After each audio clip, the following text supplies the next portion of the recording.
5회 시작 함께 하실래요? 안녕하세요. 세상의 모든 정보 아나운서 전주리입니다. 카카오페이가 가입자 4천만 명의 신용정보를 중국의 핀테크 기업에게 넘긴 사실이 알려져 논란이 일고 있죠.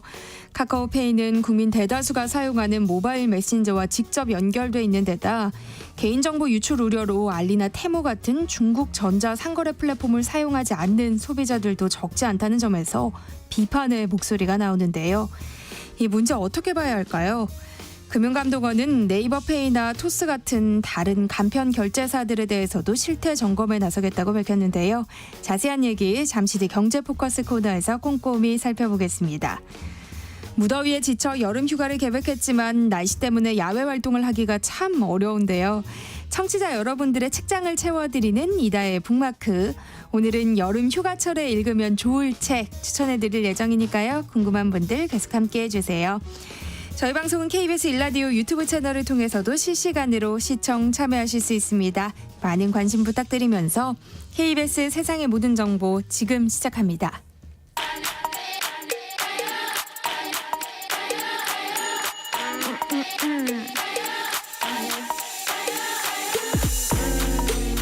혹시 뉴스 빠뜨리셨나요? 한낮에 전해진 소식들 꼼꼼히 정리해드리겠습니다. 오늘의 뉴스, 오늘은 박영식 시사평론가와 함께합니다. 어서 오세요. 네, 반갑습니다. 네, 역대 최고 득표율로 연임에 성공한 민주당 이재명 대표. 현충원 참배로 첫 공식 일정을 시작했어요. 네, 이재명 더불어민주당 대표가 오늘 국립현충원 참배를 시작했고요. 공식 업무에 이제 돌입했습니다. 재신임을 받은 대표인데요. 서울 동작구 국립서울현충원을 찾았고 어제 함께 당선된 최고위원들 김민석, 전현희, 한준호, 김병주, 이현주 최고위원 그리고 당 지도부 인사들이 함께 동행을 했고요. 방명록에는 함께하는 세상, 다시 뛰는 대한민국 꼭 만들겠습니다라고 남겼습니다. 이에 꼭 국회에서도 첫 최고위원회의 열었는데요. 이재명 대표는 전당대회 과정에서 강조했던 먹사니즘, 즉 먹고 사는 문제 다시 한번 강조했고 여야 간의 양자회담에 대한 부분도 언급이 나왔는데 한동훈 국민의힘 대표가 긍정적으로 검토하고 있다고 하니까 빨리 허심탄회하게 이야기 나눌 수 있는 기회가 마련됐으면 좋겠다고 밝히기도 했습니다. 그리고 박찬대 원내대표는 최고위원회의에서 한동훈 국민의힘 대표에게 제3자 특검법 추진 의사를 명확히 하라면서 이른바 제보공작 의혹까지 끼워 넣는 추가 조건을 덧붙이지 말라고 강조를 했고요. 최고위원 회의 전반에서는 첫 최고위원 회의였기 때문에 민생도 강조하고 경제 위기에 대한 극복 해법이 필요하다라고 한 목소리를 높였고요. 정부에 대한 비판 기조를 이어감과 동시에 2기 지도부는 지난 1기 지도부보다 또 더 매운맛 지도부이다. 이제 이런 평이 있어서 더 강한 색채를 보여줄 것이라는 전망이 많았던 대로 오늘 대대적인 여야 격돌을 예고한 그런 언급들이 많이 나왔습니다.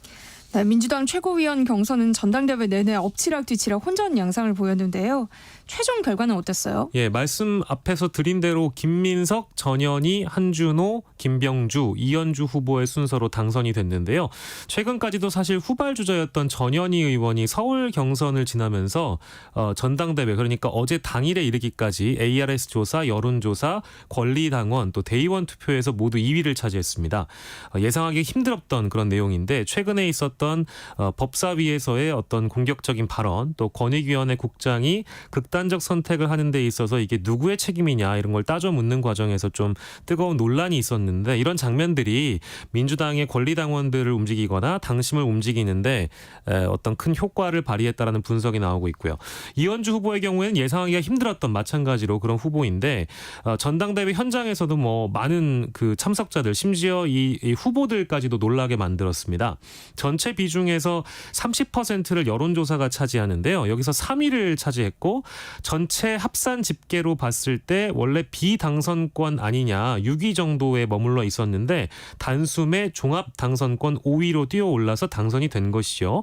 여기에는 그 배경으로는 정봉주 후보의 뒷심이 좀 부족해졌다. 즉 지난주 월요일이었습니다. 명파리 발언과 더불어서 관련 논란에 대한 사과 입장 표명이 지난주에 나오지 않았고요. 또 대의원 투표 여론조사의 표심이 정봉주 후보에게로부터 이탈을 한 것으로 보입니다. 이탈한 표심이 이현주, 전현희 후보에게 대거 쏠려서 이 두 후보가 당선권에 들어간 거 아니냐라는 평가가 나오고 있고 전반적으로 봤을 때 친명계, 친이재명계의 당내 장악력, 뭐 명실상부하게 입증이 됐다라는 평가가 나오고 있고 사실 경선 과정에서 굉장히 뜨거운 발언들이 많이 나왔는데 강경한 발언들 했던 후보들 뭐 모두 최고위원이 됐다고 보는 게 맞는 것 같고요. 전당대회 당일에 당대표 비서실장 임명했는데 이해식 의원이고요. 수석 대변인은 조승래 의원인데 이해식 의원은 뭐 친명계 의원이어서 더 언급할 필요는 없지만 조승래 의원이 사실 색채가 많이 없는 인사이고요. 언론에서는 비명계로 분류를 하기 때문에 조 의원을 수석 대변인으로 기용한 것은 혹시나 비명계를 포용하려고 하는 어떤 탕평 인사의 일환 아니냐 이런 내용으로 좀 풀이가 되고 있고 이 최종 결과를 보고 나면 이재명 대표가 85.4%거든요. 이거는 민주진보 계열 정당 역사상 역대 최고 득표율이고 독보적인 결과이긴 합니다. 그런데 2001년 당시에 이 재연임을 했었던 새정치국민회의 김대중 총재 이후에 두 번째 연임한 당대표이고요. 26년 만의 일인데 배경이 좀 다릅니다. 김대중 전 대통령 때는 연임이 된 게 대통령이 이제 당대표를 같이 하던 총재하던 시절의 일이고요. 2000년 1월에 그때 총재가 됐는데 4.13 총선이 2000년 4월 13일에 있었던 거니까 당 체제 정비를 할 기간이 좀 부족하기도 해서 그런지 몰라도 한나라당에게 아쉽게 패배를 합니다. 자민련하고 합쳐서 의석이 132석, 민주당은 115석, 과반도 못하고 야당이었던 한나라당이 133석을 해버리거든요. 그러니까 대통령이자 총재로서 야당에게는 국정평가의 대상이었던 김대중 전 대통령과는 다르게 이재명 대표는 지금 공세적인 위치에 있고 야당 대표이기 때문에 지금은 방어라기보다는 공격을 하는 입장이어서 여론 지형이 좀 유리하다. 그래서 재연임을 하는 대표로서는 민주진보 계열에서 두 번째이긴 하지만 김대중 전 대통령하고는 좀 차이점이 있다라는 부분을 보시면 좋을 것 같아요. 네. 다만 마지막으로 민주당 차원에서도 걱정되는 부분이 바로 이 부분일 텐데 지난 몇 년간 이재명 대표가 사법적으로 묶여 있는 건 사실이잖아요. 이 대표한테 불리한 재판 결과가 만약에 나오면 이건 이재명 대표 개인뿐만 아니라 민주당 차원에서도 상당한 부담이 될 수도 있다. 이제 이런 분석들이 정치권에서 뒤따르고 있습니다. 네, 민주당 이재명 대표가 이번 전당대회를 통해서 확고한 당 장악력을 보여줬지만 해결해야 할 과제도 적지 않잖아요. 당장 이 대표의 영수회담 제안에 대통령실은 별다른 입장을 보이지 않고 있어요. 네, 맞습니다. 아직까지 입장이 나오지 않은 걸로 저도 알고 있고요. 일단 대다수 언론에서는 이재명 대표가 어떤 과제가 있느냐 크게 몇 가지 있는데 오늘은 두 가지만 짚자면 일극 체제를 극복해야 된다. 그러니까 당내 통합을 일단 우선적으로 언론들도 꼽고 있는데 그래서인지 몰라도 오늘이 이제 19일이니까 22일입니다. 경남 양산 평상마을 찾아가지고 문재인 전 대통령을 예방할 계획이고요. 문 전 대통령도 어제 전당대회에서 영상 인사를 통해서 배타성이 없어야 한다. 민주정당에서는 다양성, 역동성, 민주성이 중요하다. 이제 이런 우려를 갖고 있었는데 이런 우려를 불식시키고 이재명 대표가 문재인 전 대통령을 만나서 통합과 화합을 강조하는 자리가 아니겠느냐 이런 분석이 있고요. 대여 투쟁을 야당이 함에 있어서 방법론을 좀 바꿔야 되는 거 아니냐 이런 지적들도 언론에서 나오고 있는 것 같아요. 국정 운영의 주체도 또 파트너도 지금 한 3년 차 동안 평행선을 달리다 보니까 전국이 너무 풀리지 않아서 국민들이 받아볼 수 있는 결과가 없다라는 그런 지적입니다. 탄핵이나 특검 일변도 정책 말고도 방향성을 좀 수정해서 전국의 탈출구를 만들어야 되는 거 아니냐 이제 이런 지적인데요. 즉 야당이 법안을 주도해서 통과시키면 대통령이 거부권을 행사하고 국회로 이제 재표결을 하게 되면 또 자동 폐기되는 이런 악순환의 고리를 야당의 대표인 이재명 대표가 좀 골몰해서 방법을 만들어내야 되는 거 아니냐 이제 그런 지적인 것 같습니다. 또 대여 관계를 풀어감에 있어서는 이제 민생을 어떻게 회복할 것인가 이제 이 대목도 역시 마찬가지로 하나의 지적으로 나오고 있는데 윤 정부를 견제하면서도 정치의 복원을 야당 차원에서 또 드라이브를 걸면서 풀어낼 수 있느냐 이제 이 대목이 있고 마지막으로 하나 꼽는 것은 중도 확장 노선도 이재명 대표는 대권 주자이기 때문에 중요하잖아요. 그래서 꼽고 있는 것이 당내에서는 물론 이제 우클릭 행보라고 지적을 받고 있습니다만 종부세, 금투세 완화 이거 어떻게 할 것이냐. 당장 금투세 같은 경우에는 여당의 당대표인 한동훈 대표가 공개 토론하자 이런 제안을 이미 하고 있는 상황인데 민주당 내에서는 좀 당 입장이랑 배치된다라는 그런 지적들이 많이 있어서 일단 여당하고 논의를 하기 이전에 당 내부에서 노선 투쟁을 또 거쳐야 되는 거 아니냐. 그러다 보면 자연스럽게 지금 통합의 분위기가 또 균열이 나는 건 아닌가? 이제 이런 전망들도 조심스럽게 나오고 있어서요. 앞으로의 상황을 좀 지켜봐야 할 것 같습니다. 네, 민주당 이재명 대표 연임에 대한 정치권 분위기는 어떤가요? 네, 일단 표면적으로는 뭐랄까 좀 환영해주는 입장을 보이기도 하면서 견제 메시지도 나오고 있는 것 같은데요. 일단 여당인 한동훈 국민의힘 대표는 더불어민주당 대표인 이재명 대표에게 축하의 뜻을 전하고 협력의 정치를 하자 이렇게 제안을 했고요. 페이스북에 글을 올렸습니다. 당선 축하의 제목의 글을 올렸는데 민생 앞에서는 여야가 따로 없다. 역시 민생을 또 한번 강조하는 모습을 보여줬고요. 아까 제가 말씀드린 금투세 다시 한번 언급했습니다.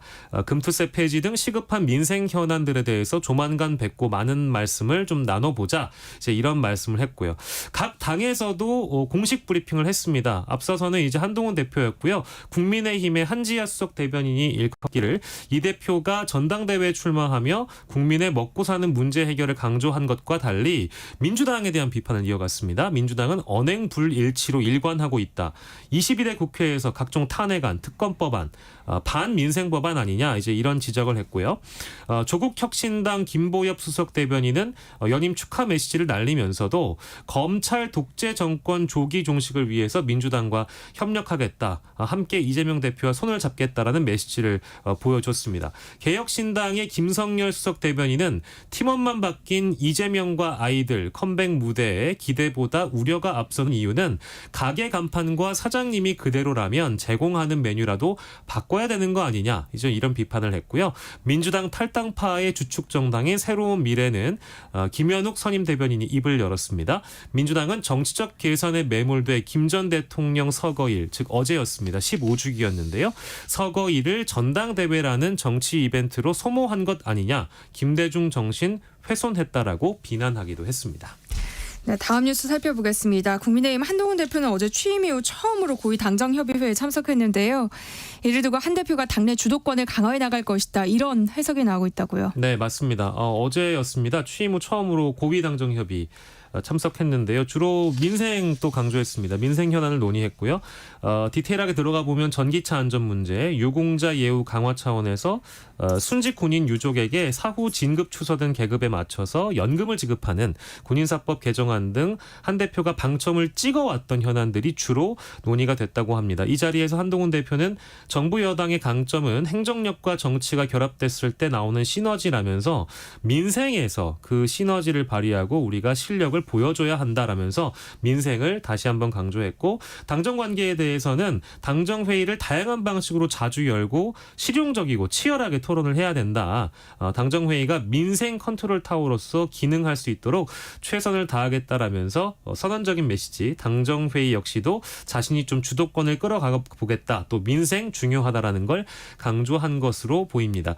그런데 이 앞서 말씀 주신 것처럼 당내 주도권 강화에 대한 해석은요. 오는 23일이 한동훈 대표의 취임 한 달입니다. 당내 입지 다지기에 공을 들여야 하는 이유가 사실 당대표로 취임하고 나서 여전히 한동훈 대표를 취임 이후에도 흔들려고 하는 친윤 중심의 원내 세력들이 여전히 자리 잡고 있기 때문인데요. 그래서인지 몰라도 아무래도 공을 들여야 되는 그런 상황이거든요.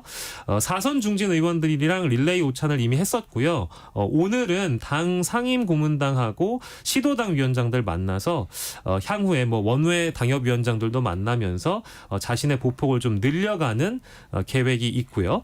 29일에서 30일에는 당 의원들 전원이 참석하는 단합대회 성격의 연찬회도 예정돼 있다고 합니다. 아무래도 전국 현안을 풀어나가는 데에는 원외 대표이기 때문에 원내에 있는 의원들을 규합하는 데 어느 정도 한계점이 있기 때문에 물론 뭐 친한계 의원들이 10여 명 정도 지금 언론에서 파악한 대로라면 약 20명 가까이 있다고는 하는데 그것으로는 당내 주도 주도권을 가져가기에는 쉽지 않다라는 그런 평가들이 많이 있어서 이제 이런 움직임을 보여주고 있지 않나 싶고요. 더불어서 민주당 쪽에서 지금 내걸고 있는 이 제3자 특검법은 사실 당대표 경선 과정에서 이미 한동훈 대표의 입으로 이미 공언을 했던 내용이어서 이걸 어떻게 풀어가야 되는가에 대한 해법, 이것이 제일 중요해 보이는데 자칫 잘못 건드리면 당내 갈등의 뇌관이 될 수 있기 때문에 이거는 당대표인 한동훈 대표가 어떤 현명한 선택을 하는가가 앞으로 관전 포인트가 될 수 있겠습니다. 어제는 고 김대중 전 대통령의 15주기 추도식이 열렸어요. 여야 지도부는 한 목소리 DJ 정신을 강조했지만 방향은 좀 달랐던 것 같아요. 그렇습니다. 일단 정리를 좀 해보자면 15주기를 맞아서 여야 모두 김대중 정신을 강조했습니다. 당연합니다. 15주기 추도식이기 때문에 DJ 정신 강조할 만한데요. 한동훈 국민의힘 대표는 김대중 전 대통령의 말씀들을 지금 실천하면 분명 지금보다 훨씬 나은 대한민국을 만들 수 있을 거다. 김대중 대통령의 정치를 경험해보지 못한 2003년 이후 세대도 사회에 이미 2024년에 진출해 있기 때문에 김대중 전 대통령의 정치가 서서히 잊혀갈 만한 때도 됐다고 할 수 있지만 그러나 아직 많은 시민들이 김대중 대통령의 정치와 리더십에 대해서 생각한다라면서 상인적 현실감각 그리고 서생적 문제의식이라는 가장 유명한 김대중 전 대통령의 어록을 강조하기도 했습니다. 다만 이 진영을 좀 초월하는 시대 정신이 필요하다라면서 김대중 정신에 방점을 좀 뒀는데요. 야권에서는 조금 다른 DJ 정신을 꺼내왔습니다. 아무래도 현 정권의 행태를 비판하는 차원의 DJ 정신을 강조했는데요. 박찬대 더불어민주당 당대표 당시 직무대행 겸 원내대표가 추도사를 하면서 불의와 타협하지 않겠다. 윤석열 정권 2년 반 만에 민주주의가 무너졌고 민생경제 파탄났다. 한반도 안보와 평화가 깨졌다라면서 대한민국의 정체성과 헌법 정신을 파괴하는 반민족적 역사 쿠데타까지 감행하고 있다면서 조금은 다른 방점으로 DJ 정신을 찍었고요. 마찬가지로 조국혁신당 대표 역시도 이 김대중 전 대통령의 정신에 대해서 국가를 향한 헌신을 잊지 말아야 한다고 하면서 군사정권을 언급했습니다. 지금 정부가 무도한 검찰 독재라고 규정을 하면서 여야가 DJ 정신에 어디에 방점을 찍고 있는지를 알 수 있는 대목이었습니다. 네, 자 오늘 여기까지 할까요? 오늘의 뉴스 박영식 시사평론가와 함께했습니다. 고맙습니다. 감사합니다. KBS 1라디오 세상의 모든 정보 함께하고 계신 지금 시각은 12시 37분입니다. 이 시각 교통정보 알아봅니다. 오늘 도로 위로는 돌발 구간이 많았던 만큼 지금도 정체 길게 이어지는 곳들이 많습니다. 경부고속도로 서울 방면으로 영남권 구미 부근에서는 화물차 관련 화재 사고가 나면서 4차로와 갓길을 막고 처리하고 있고요. 경기권에 진입해서는 안성 일대로 작업 여파받아 정체입니다. 수도권 제1순환고속도로 일산에서 판교 쪽으로 중동 부근 갓길에서도 사고를 처리하고 있는데요. 이 여파받아 계양에서 송내 사이 정체가 더 심해져 있습니다. 서울시내 올림픽대로 하남 쪽으로 가양대교 부근 1차로에서도 사고가 나면서 방화대교부터 차량들 서행하고요. 이후로도 여의도 일대와 다시 한남대교부터 영동대교까지 정체입니다. 그 밖에 동부간선도로 성수분기점 쪽으로 수락 지하차도 부근 3차로에서는 고장난 차를 처리하고 있습니다. KBS 교통정보센터에서 김민희였습니다.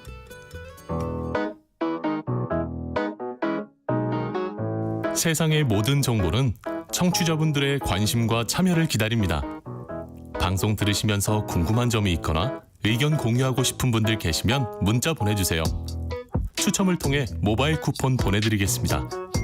참여하실 번호는 샵 9730이고요. 짧은 문자 50원, 긴 문자 100원의 이용료가 부과됩니다. 콩 게시판을 통해서는 무료로 참여하실 수 있고요. KBS 1라디오 유튜브 채널을 통해서도 실시간으로 시청 참여하실 수 있습니다. 꼭 알아야 할 정보를 알기 쉽게 전달해드리는 시간이죠. 세상의 모든 지식 월요일은 경제 포커스 박혜진 KBS 기자와 함께합니다. 안녕하세요. 안녕하세요. 네, 최근 카카오페이가 고객들의 정보를 동기 없이 해외에 유출한 사실이 알려지면서 논란이 일었는데요.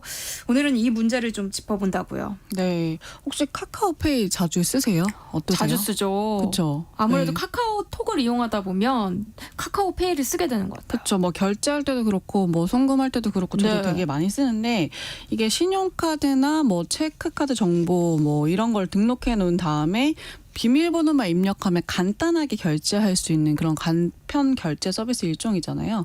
뭐 카카오페이 말고도 네이버페이 쓰시는 분들도 있고 토스페이도 있고 워낙 이제 많이 쓰다 보니까 이거를 이제 기사를 보고 놀라신 분들이 굉장히 많았어요. 네. 그러니까 이번 사태는 한마디로 말하자면 금융감독원이 카카오페이에 대해서 지난 5월부터 7월 해외 결제 부분에 대해서 현장 검사를 실시해 봤더니 해외 결제를 이용하지 않은 고객까지 포함한 전체 가입 고객의 고객 정보를 그러니까 개인 정보를 고객 동의 없이 제3자인 알리페이에 제공했다 이렇게 발표를 한 거예요. 그러니까 카카오페이 다들 많이 쓰고 있잖아요. 그럼 얼마나 많은 개인 정보가 해외로 유출된 거예요? 일단 금감원이 밝힌 걸로 보면 2018년 4월부터 현재까지 매일 한 차례, 그러니까 거의 6년 넘게 누적으로만 보면 4,045만 명의 카카오 계정 아이디, 휴대전화 번호, 이메일, 카카오페이 가입 내역, 그리고 이 거래 내역, 뭐 예를 들어 잔고나 충전, 출금 결제, 송금 내역 이런 것들 500건이 넘는 542억 건의 개인 신용 정보를 알리페이에 제공했다고 보고 있습니다. 이게 신용정보법이라는 게 있는데요. 여기를 보면 수집된 개인 신용 정보를 타인에게 제공할 경우에 당사자 동의를 받아야 되는데 카카오페이 쓰시면서 혹시 이런 동의를 받으신 적 없으시죠? 네. 저도 없었거든요. 또 사실 알리페이의 경우에 해외 회사이기 때문에 이 개인 정보를 국외로 이전할 때 동의도 받아야 되는데 금감원은 카카오페이가 이 개인 사용하는 개인들에 대해서 아무런 동의도 없이 이 정보를 넘겼기 때문에 이 신용정보법 등 관련 법령을 위반한 것 아니냐. 그래서 이걸 좀 들여다보겠다 이렇게 얘기를 한 거고 또 국내 고객이 해외 가맹점에서 카카오페이로 결제할 때 알리페이 대금 정산을 해주기 위해서는 이 알리페이와 주문 결제 정보만 공유하면 되는데 네. 좀 불필요하게 해외 결제 이용 고객의 신용 정보를 알리페이에 제공했다 이렇게 금감원이 보고 있고요. 이렇게 불필요하게 제공된 신용 정보가 2019년 11월부터 현재까지 카카오 계정 아이디, 뭐 마스킹한 이메일 또는 전화번호, 주문과 결제 정보 등 6억 5억 5천만 건이라고 발표를 했습니다. 네. 금감원은 카카오페이는 동의서상 뭐 알리페이 이용 목적을 피지 업무, 뭐 결제 승인 정산 수행으로 사실과 다르게 기재해서 알리페이의 실제 이용 목적도 제대로 고지하지 않았고 고객이 동의하지 않으면 해외 결제를 못하는 사안이 아닌데도 좀 선택적 동의 사항이 아닌 필수적 동의 사항으로 잘못 동의를 받아왔다 이렇게 지적을 하기도 했습니다. 그런데 카카오페이가 이렇게 알리페이에게 정보를 넘겨준 이유가 뭐예요? 왜 알리페이에 하필이면 정보를 줬냐 이런 생각을 네. 하실 텐데 알리페이가 중국 최대 핀테크 기업인 엔트그룹 계열사이고 카카오페이 2대 주주래요. 지분 32.06%를 보유하고 있다고 하는데 카카오페이가 이 알리페이와 제휴를 맺고 있다고 합니다. 이 제휴를 토대로 국내 고객이 알리페이와 계약한 해외 가맹점에서 결제할 수 있는 서비스를 제공하고 있고 이것뿐만 아니라 해외 알리페이 고객의 국내 결제까지 지원하고 있는데 요즘 저희가 뭐 방송에서 여러 번 얘기했었는데 알리익스프레스, 테무 이런 전자상거래 플랫폼 많이 이용하시잖아요. 네. 그런 거 결제할 때 보면 카카오페이로 결제가 가능하거든요. 이게 가능한 이유가 알리페이가 계약한 해외 가맹점들이 있어요. 그게 한 8,100만 개라고 하는데 그 8,100만 개 가맹점에서 카카오페이를 쓸 수 있도록 이 알리페이와 카카오페이 두 회사가 제휴를 맺은 거거든요. 근데 이거를 이제 사용 가능하게 하려면 카카오페이가 알리페이 측에 왜 이번에 이 고객 신용 정보를 넘기게 됐냐? 애플 앱스토어의 결제 서비스를 제공하기 위해서인데 애플이 자사 앱스토어 입점을 원하는 결제 업체한테 고객과 관련된 데이터를 요구를 하고 있다고 합니다. 그래서 이 과정에서 애플이 앱스토어 입점 조건으로 알리페이한테 NSF 스코어라고 이게 일괄 결제 시스템에 필요한 고객별 어떤 신용 점수 같은 건데 이런 걸 요구를 했고 이걸 좀 산출하기 위해서 알리페이가 카카오페이에 개인 신용 정보를 요청했다는 거예요. 그러니까 알리페이랑 카카오페이가 제휴를 맺었고 네. 그 뭔가의 주고받기를 위해서 우리의 동의를 받지 않고 신용 정보를 넘겼다는 거잖아요. 네, 그렇죠. 와, 이건 굉장히 큰 문제일 수밖에 없겠는데요. 카카오페이도 바로 입장을 냈죠. 그죠. 그러니까 카카오페이도 바로 설명 자료를 내고 우리는 불법적인 정보 제공을 한 게 아니다. 이렇게 정면으로 반박을 했는데 앞서서 사실 금감원이 말한 거는 카카오페이 너네 왜 알리페이의 개인 신용 정보를 고객 동의 없이 넘겨줬어 네. 이런 거잖아요. 근데 카카오페이 말은 이게 앱스토어에 애플 앱스토어에 결제 수단을 제공하기 위해서 필요한 정보 이전을 한 거다. 근데 이렇게 정보 이전을 하는 그 과정에서는 사용자의 동의가 필요 없다. 그러니까 카카오페이, 알리페이, 애플 이런 이 세 개 그 회사의 애플과 업무 위탁 관계에 따른 처리 위탁 방식이기 때문에 이거는 개인 신원 정보 제공 동의가 필요 없다 이렇게 해명을 한 거예요. 그러니까 본인들은 신용정보법 위반이 아니다.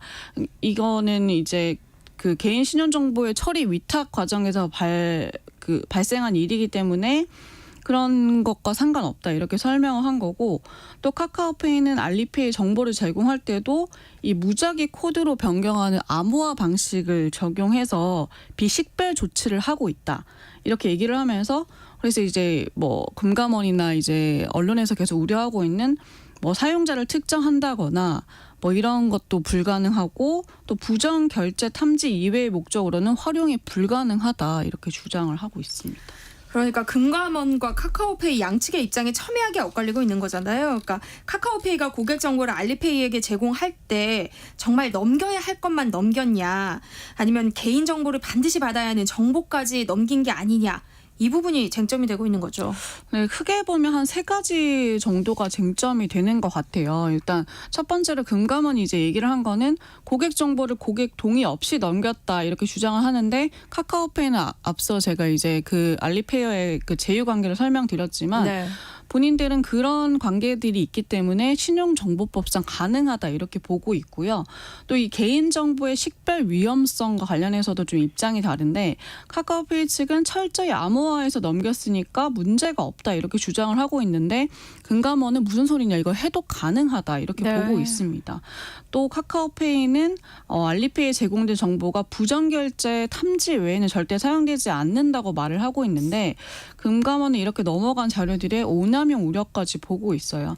사실 간편결제 이용하는 이유가 편리하기도 하지만 이 편리함 속에서 사실 어떤 위험성이 없기 때문이라고 네. 그런 걸 믿기 때문에 하는 거잖아요. 그러니까 카카오페이 입장에서는 이게 논란이 돼서 그리고 이제 법을 위반해서 개인 정보가 넘어갔다고 하면 이 본인들의 이게 기본적인 사실 제일 중요한 신뢰성이 그런 무너지는 부분인데 일이죠. 그렇기 때문에 강하게 반발하는 상황입니다. 네, 금감원이 카카오페이의 해명이 나온 바로 다음 날에 또 재반박하는 일도 있었다고요. 네.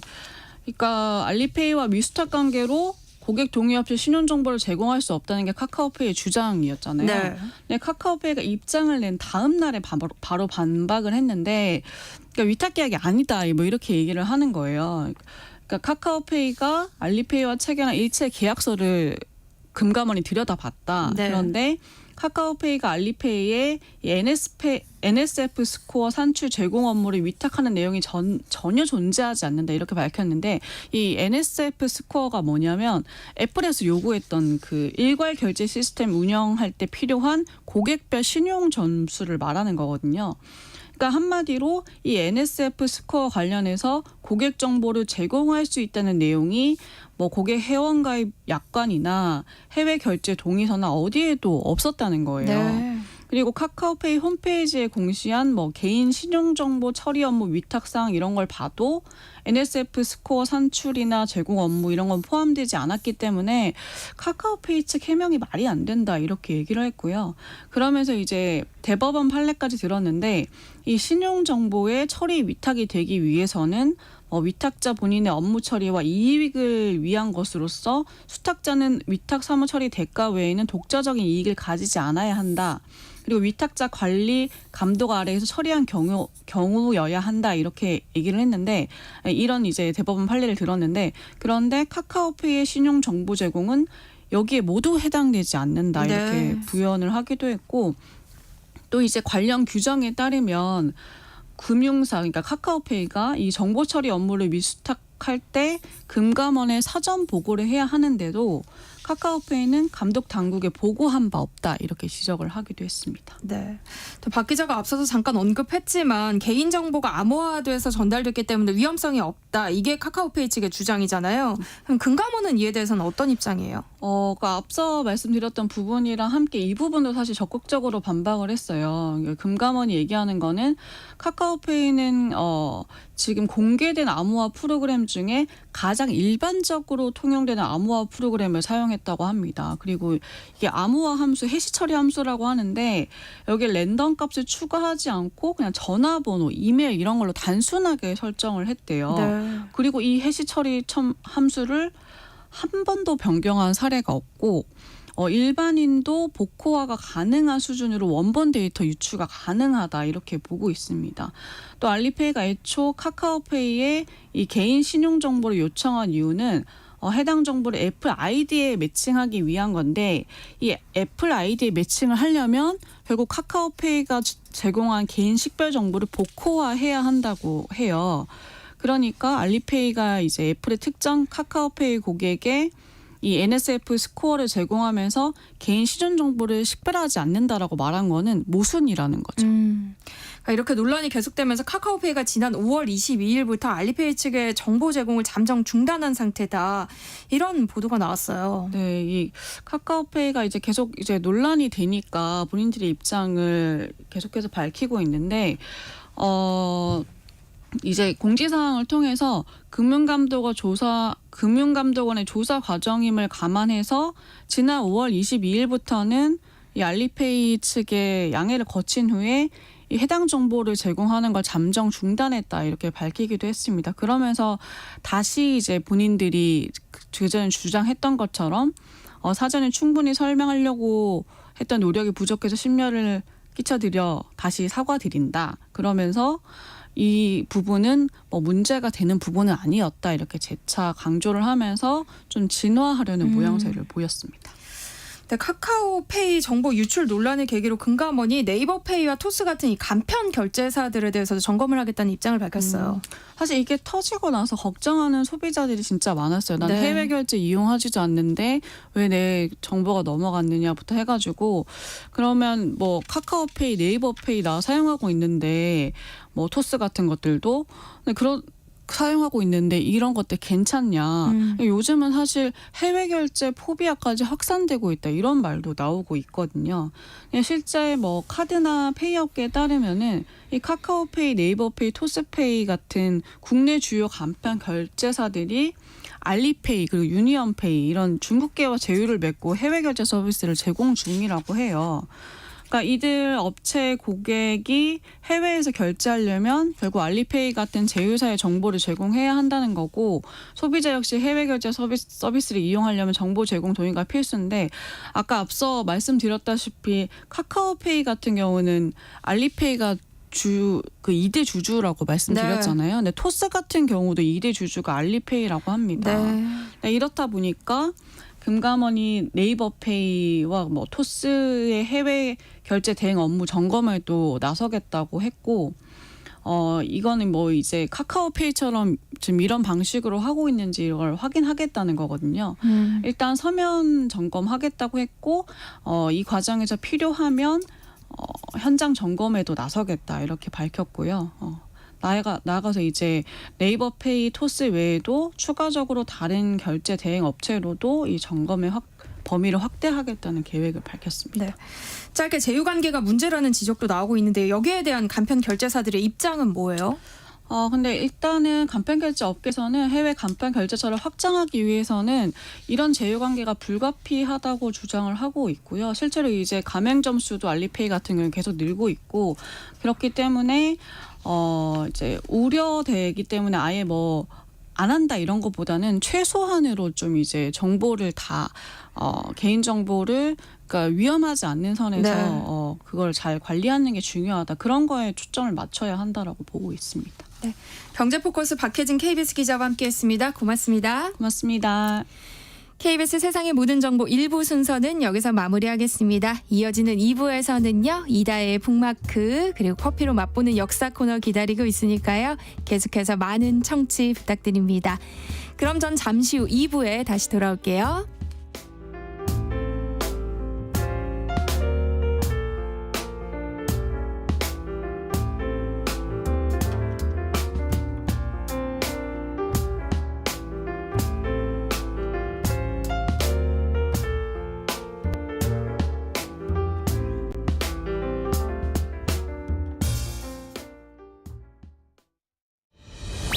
(8월 22일) 오후 2시 공습 대비 민방위 훈련을 실시합니다. 공습 경보가 울리면 가까운 대피소로 대피하고 일부 통제되는 도로 구간에서 운전 중인 차량은 경찰의 지시에 따라 도로 오른쪽에 정차한 후 라디오 방송을 청취합니다.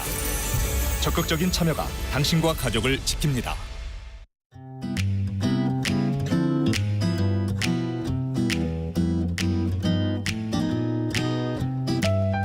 안녕하세요.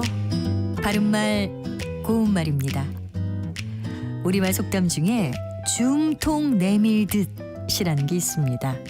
무엇을 받으려고 팔을 쭉 뻗어서 내미는 모양을 비유적으로 이르는 말인데요. 그는 중통 내밀듯이 그의 왼팔을 내 쪽으로 느닷없이 뻗쳤다 이렇게 말할 수 있습니다. 그렇다면 이 속담에 나오는 중통은 무엇을 뜻하는 것일까요?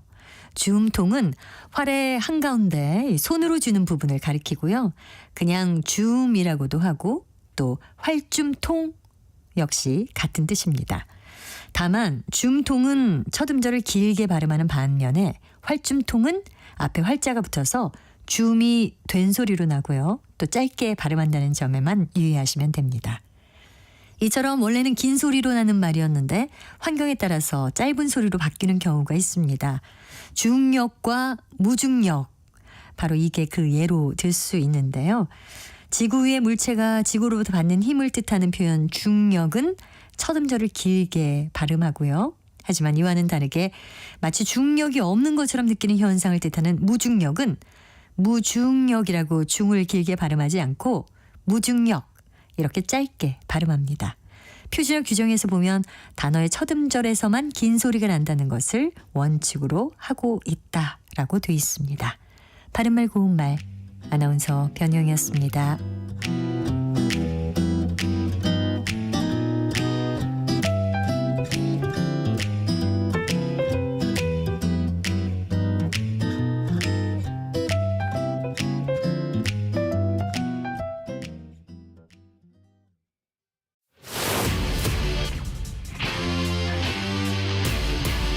토론에 정답은 없습니다.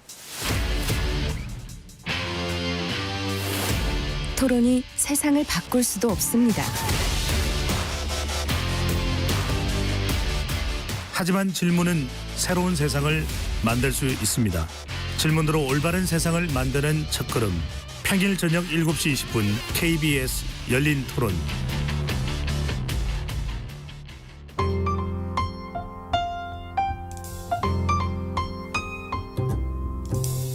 어떤 하루 보내고 계신가요?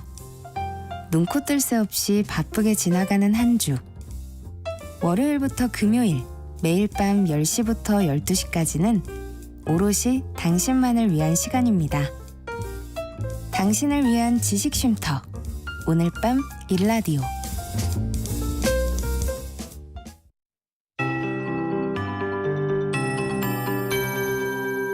KBS 58분 날씨.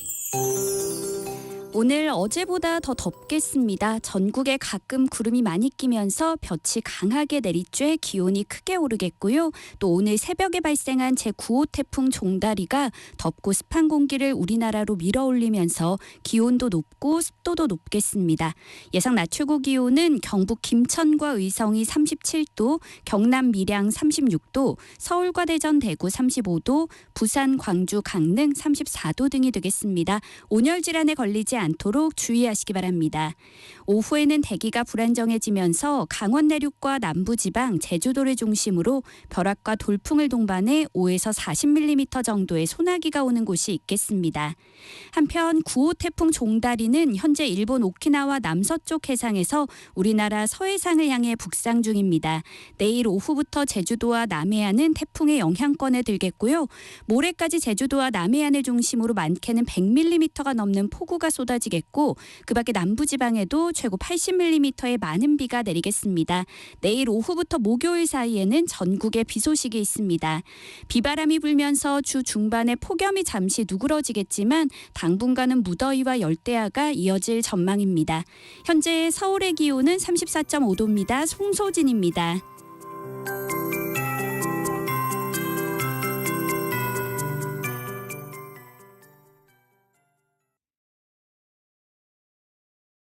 정성을 다하는 국민의 방송 KBS가 한시를 알려드립니다. AM 711kHz, FM 97.3MHz, KBS 1라디오입니다. HLKA.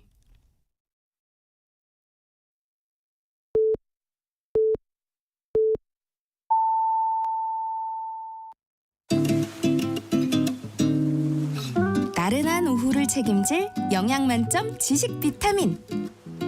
세상의 모든 정보.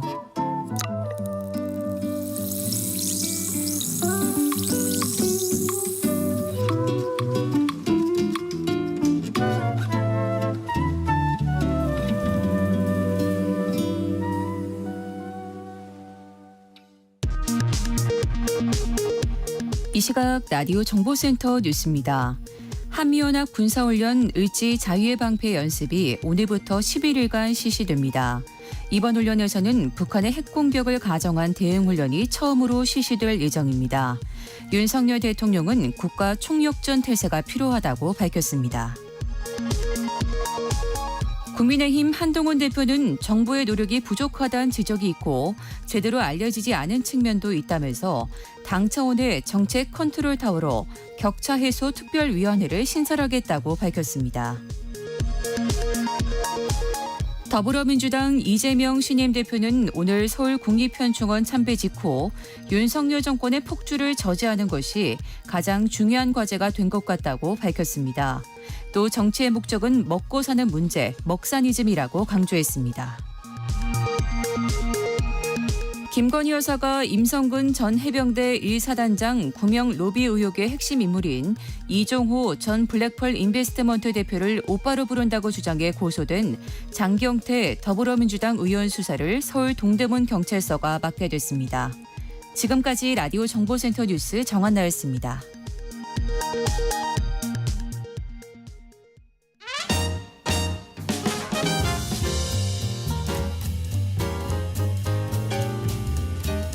방송통신위원회와 시청자 미디어재단이 제4회 팩트체크 전국대회를 개최합니다. 넘쳐나는 가짜뉴스, 허위 정보를 시민들이 직접 검증하는 장이 열리는 건데요. 만 13세 이상이면 누구나 3명 이상의 팀 단위로 참여 가능하다고 하니까요. 시청자 미디어재단 홈페이지에서 자세한 내용 확인해주세요. 대상팀에겐 방송통신위원회 위원장상과 100만 원의 상금, 그리고 총 15개 팀에게 700만 원의 상금이 수여될 예정이고요. 접수 마감은 8월 30일입니다. 저희 세상의 모든 정보 청취자 여러분들도 많은 관심 부탁드립니다.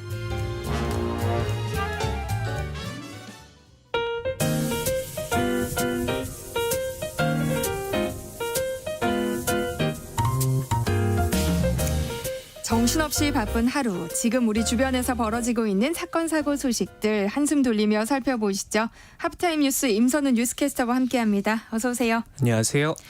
네, 어제 오후 서울에서 부산으로 향하던 KTX 열차 바퀴가 빠져서 선로를 이탈하는 사고가 있었는데요. 이 사고로 서울과 부산으로 가는 KTX 열차가 줄줄이 지연되면서 승객들이 큰 불편을 겪었어요. 네, 어제 오후 4시 40분쯤 서울을 떠나 부산으로 가던 KTX 열차가 대구 인근에서 탈선하는 사고가 있었는데요. 다행히 인명피해는 없었지만 이 여파로 열차들이 줄줄이 지연되면서 승객들이 큰 불편을 겪었습니다. 늦은 밤까지 KTX 열차 108대와 SRT 열차 45대 등 열차 153대가 최소 20분에서 길게는 4시간 가까이 연쇄적으로 지연 운행됐는데요. 서울역에서도 열차 지연 안내에 따라 많은 승객들이 제때 출발을 못한 채 혼란을 겪는 모습이 밤 늦게까지 이어졌습니다. 코레일은 버스 34대와 수도권 전철 임시전동열차 3대를 추가로 투입해 사고 수습에 나섰지만 승객들의 불편을 막지는 못했고요. 현재는 궤도 이탈 사고 이후 15시간 만에 복구가 완료됐고 경부선 양방향 KTX 첫 차부터 정상 운행되고 있습니다.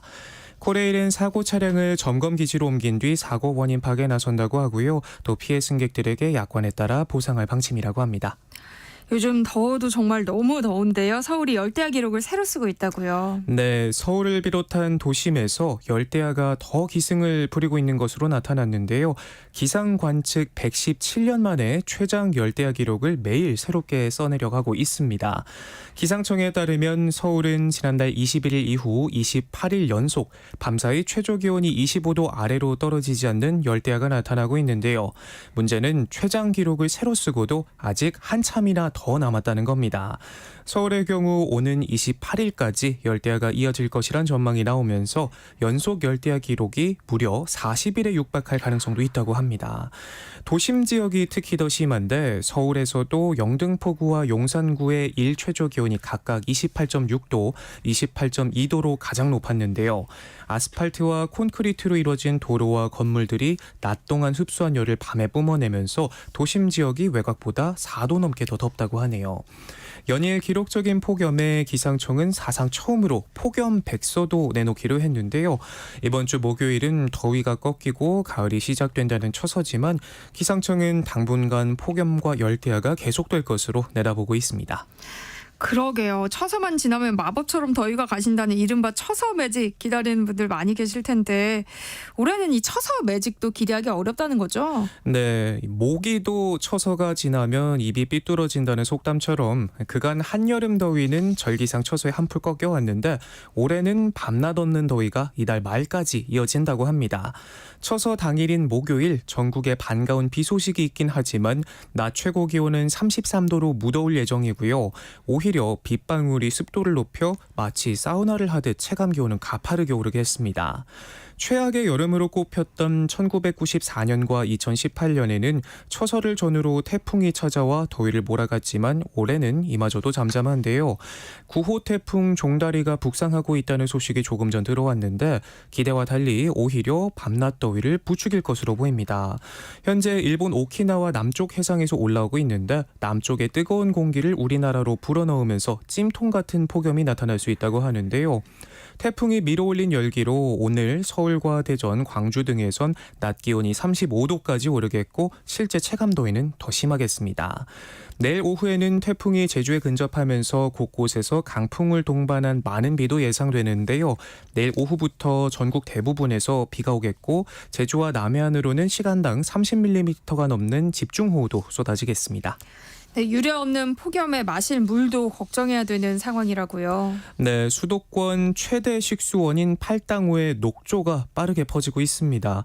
드넓은 호수가 온통 초록빛으로 물들었는데요. 지난주 처음으로 올해 첫 녹조가 관측됐는데 녹조띠는 팔당댐 주변 4에서 5km 구간까지 넓게 퍼져 있습니다. 이곳에서 1ml당 8천여 개가 넘는 남조류 세포가 발견됐는데 2015년 이후 9년 만에 가장 높은 수치라고 합니다. 팔당호의 경우 아직 경보 발령 수준은 아니지만 기록적인 폭염이 이어지고 있어서 안심할 수 없는 상황이고요. 남부지방은 더 심각한 상황입니다. 대청호와 보령호에는 올해 처음으로 녹조 경계 경보가 낙동강 수계에서는 상수도 취수시설이 있는 4개 지점에서 관심 단계 경보가 내려졌는데요. 조류 차단막과 녹조 제거선, 심지어 로봇까지 투입됐습니다. 예년보다 많은 장맛비가 내려 남조류 먹이인 질소 등 영양염류가 육상에서 대량으로 유입된 데다 폭염으로 표층 수온이 30도를 넘나들면서 녹조가 빠르게 확산했다고 하네요. 정부와 수자원공사 등 관계기관은 정수 처리를 고도화하는 등 먹는 물 안전 확보에 주력하고 있지만 폭염이 이달 말까지 이어질 가능성이 높아 불안감은 커지고 있습니다. 네, 다음 소식 살펴보겠습니다. 가입 회원이 수십만 명에 이르는 한 온라인 쇼핑몰이 갑자기 서비스를 종료하면서 미정산 환불 지연 사태가 발생했다고요. 네, 가구와 가전제품 등을 판매하는 온라인 쇼핑몰 알레츠인데요.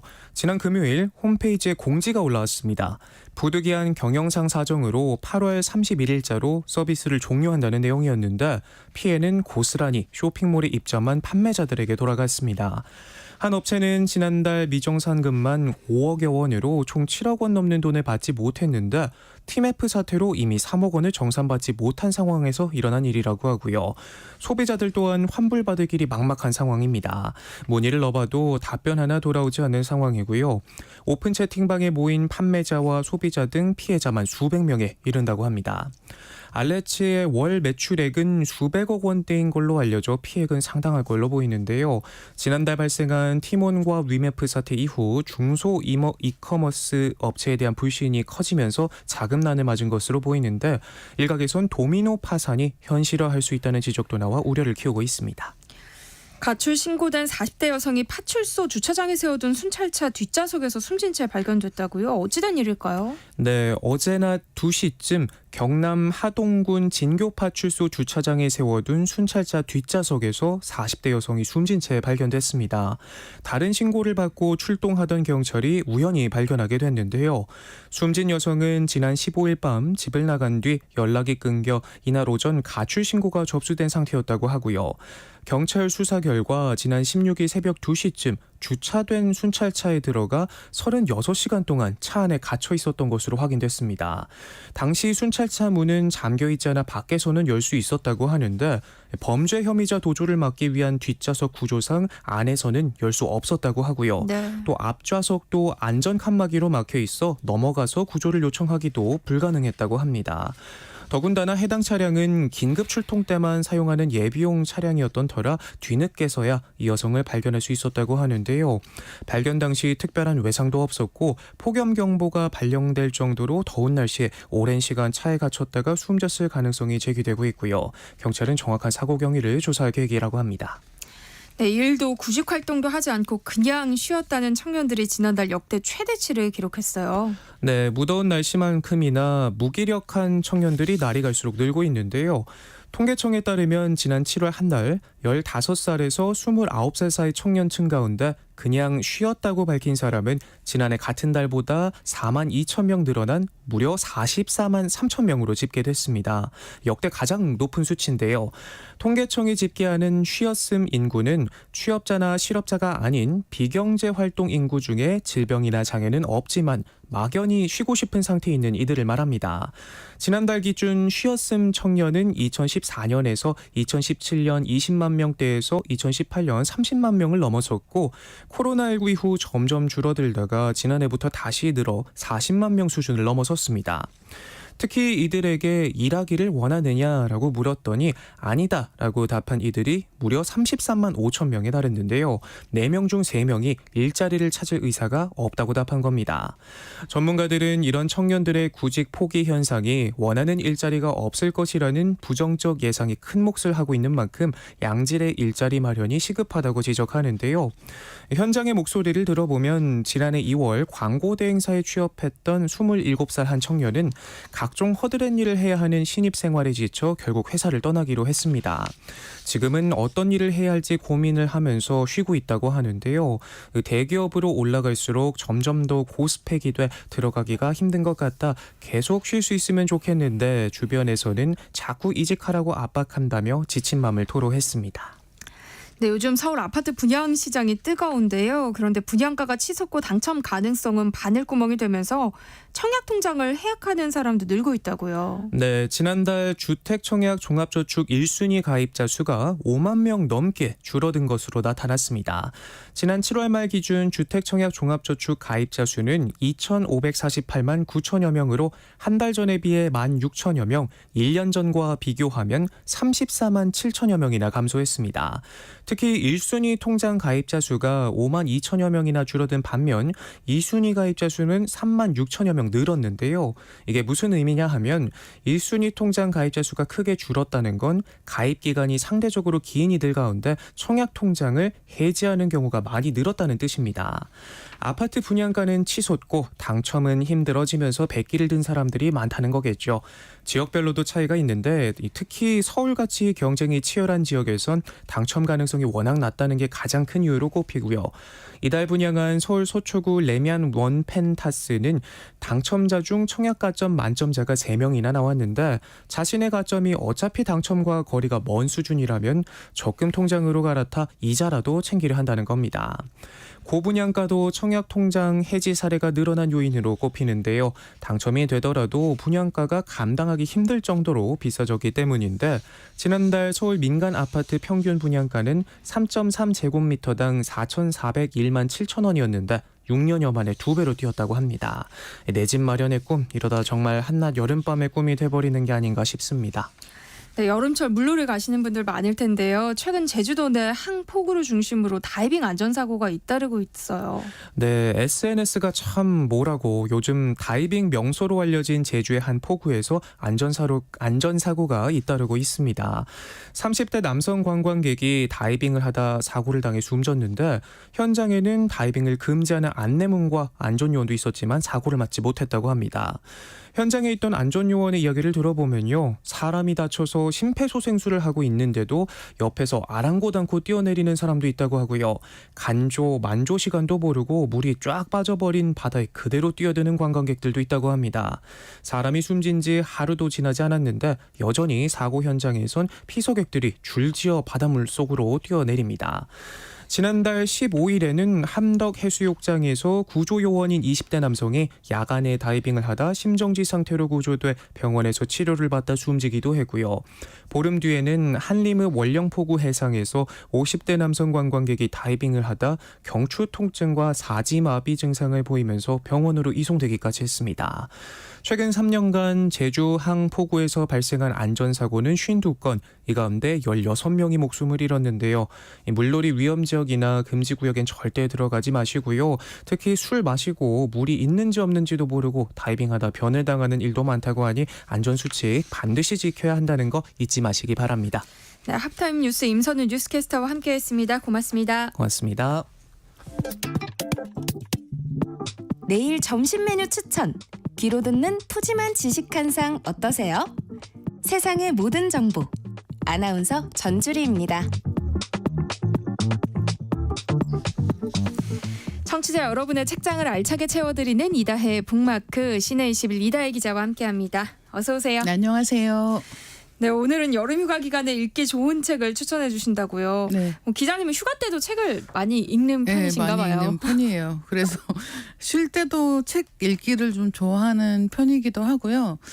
여행 가거나 할 때도 이동 시간이 길거나 할 때는 네. 영상 보시는 분들도 많을 것 같기는 한데 거의 핸드폰 보죠. 네, 저는 그런 때 책을 많이 읽는 편이어가지고 아무래도 뭐 호캉스를 하거나 해변가에 가거나 어떻게 시간을 보낸다고 하시더라도 이번 기회에 미뤄둔 독서를 한번 해보시는 건 어떨까라는 생각을 하면서 책을 골랐습니다. 오늘 고른 책 2권은 둘 다 약간 차분하게 읽을 수 있는 책들이에요. 그래서 휴가철에 책 읽는다라고 하면 막 빨리 정신없이 읽을 수 있는 책 좋아하시는 분들도 계실 거고 좀 이렇게 되새기면서 읽는 거 좋아하시는 분들도 계실 텐데 오늘은 그 둘 중에 후자의 책들을 골라봤습니다.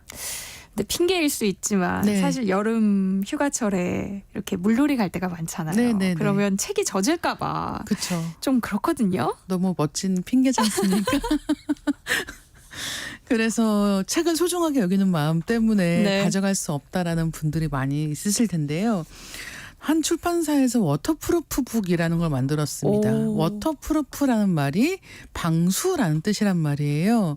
그래서 방수가 되는 책이에요. 그래서 이 책은 사실은 방수를 하려면 특수 코팅을 해야 되지 않습니까? 네. 그러다 보니까 책이 얇아요. 네, 그리고 이 책 같은 경우는 그 인증샷 찍는 걸 보면은 수영장에서 물속에 넣고 찍고 그러니까 그냥 책이 약간 물을 맞아도 괜찮아요 정도가 아니라 물 속에 넣고 볼 수가 있는 거예요. 이제 그런 얇은 시리즈를 특별하게 내고 있습니다. 그래서 아무래도 특수가공하는 것이니까 얇다. 얇기 때문에 금방 읽을 수 있다. 그다음에 해변가에 가져가도 무사하다. 이런 점들을 말씀드릴 수 있겠습니다. 핑계를 댈 수 없습니다. 네. 자, 첫 번째 책은 소설인데요. 사랑과 결함. 제목이 참 매력적이에요. 네. 데뷔 3년 만에 이효석 문학상, 문지문학상, 황금드래곤 문학상을 수상한 예소연 작가의 첫 번째 소설집입니다. 사랑과 결함이란 제목이고요. 이 책에 보면은 여러 가지 인간관계가 등장을 해요. 그리고 주인공의 나이대도 다양합니다. 근데 우리가 살면서 사람들을 만나고 헤어지고 하는 과정을 겪잖아요. 그중에는 가족도 있고 친구도 있고 애인도 있고 이렇게 만나고 헤어지는 과정들을 통해서 관계에 대해서 생각하게 만드는 이제 그런 이야기들이 많이 있고요.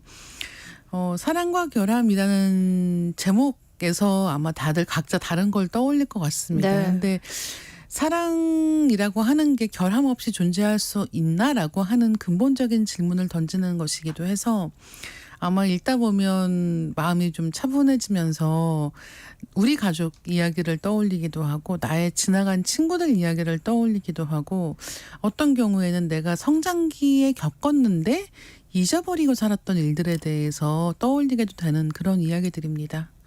수록작 중에서 영화로 만들어진 작품도 있다고요. 네. 이 제목이 우리 철봉하자라고 하는 첫 번째 실린 단편이에요. 우리 철봉하자라고 하면 뭐 제목 그대로 철봉이 나오겠죠. 철봉을 하는 이야기입니다. 이제 석주와 맹지는 크로스핏 센터에서 만나요. 근데 둘이 생긴 게 좀 비슷합니다. 그래서 이 크로스핏 센터에서 이제 지도를 하는 선생님이 둘의 이름을 계속 바꿔 부르는 거예요. 근데 그런 걸 인연으로 해서 두 사람이 가까워지게 됩니다. 근데 이제 두 사람이 나이도 비슷하고 각각 하는 일도 있고 하니까 처음에는 운동하는 것 때문에 만났지만 끝난 다음에 맥주 한잔하고 이런 게 너무 좋아졌던 거예요. 맥주 한잔하고 게임하고 이런 식으로 이제 친해지게 되는데 둘이 가까워지기 시작을 하면 친구들끼리 서로 정말 5만 가지 얘기를 다 하잖아요. 네.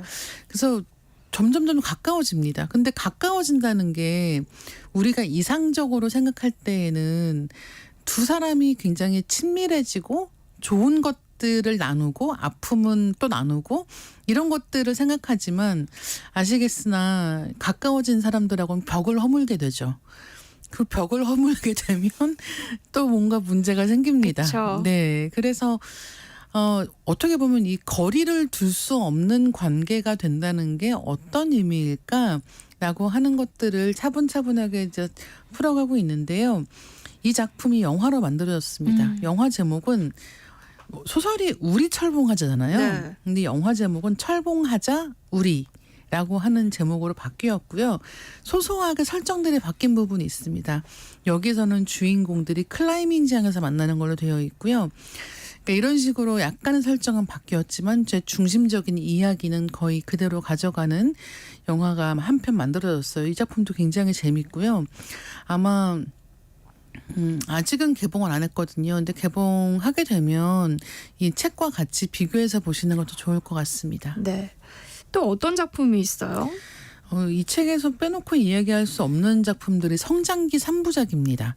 성장기 3부작이라는 제목부터 느낌이 오시겠지만 주인공 희조라고 하는 주인공이 있는데 이 한 명의 인물이 초등학교, 중학교, 고등학교로 성장해가는 이제 그런 상황을 그리고 있어요. 아주 사소한 시절 우리는 계절마다 그 얼굴을 마주하고 이렇게 3편입니다.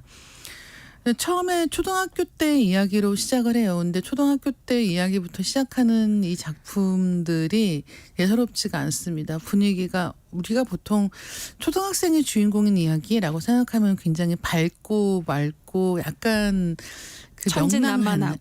천진난만한 이야기를 많이 떠올리실 텐데 이 작품 같은 경우는 그런 이면에 있는 어렸을 적 이야기인 거예요. 그러니까 아마 다들 떠올려 보시면 초등학교 때 아이들이 모르는 것 같아도 다 알고 있단 말이에요. 그렇죠. 네, 집안 사정에 대해서도 알고 있고 여기서는 지금 이 초등학교 시절이 IMF 때입니다. 그러니까 집안 환경이 갑자기 이런 금융위기 때문에 기울고 그런 것 때문에 집집마다 어려움이 있다는 걸 알게 되는 거예요. 그리고 이제 아파트에 살던 아이들이 아파트가 아닌 곳으로 뭐 상가주택 같은 곳으로 이사를 하게 됩니다. 이제 그러면서 친구들과의 관계도 변화를 겪는 거예요. 이런 식의 상황들이 굉장히 잘 그려져 있는 게 초등학교 때 이야기라고 하면 중학교 때 가면은 초등학교 때 친했다가 멀어진 친구가 있는데 그 친구가 다시 재회하게 됩니다. 이것도 너무 재밌는 이야기인 게 우리가 옛날에 어렸을 때 많은 비밀을 주고받았던 친구를 다시 만났을 때 찜찜함이 있잖아요. 그러니까 그때는 뭘 몰라서 얘기를 다 했는데 약간 머리가 굵어지고 나니까 그 얘기 하지 말 걸 싶은 것들이 기억하고 많고 있을까? 예, 막 이런. 기억하고 있을까 싶은 얘기들이 있죠. 기억하고 있습니다.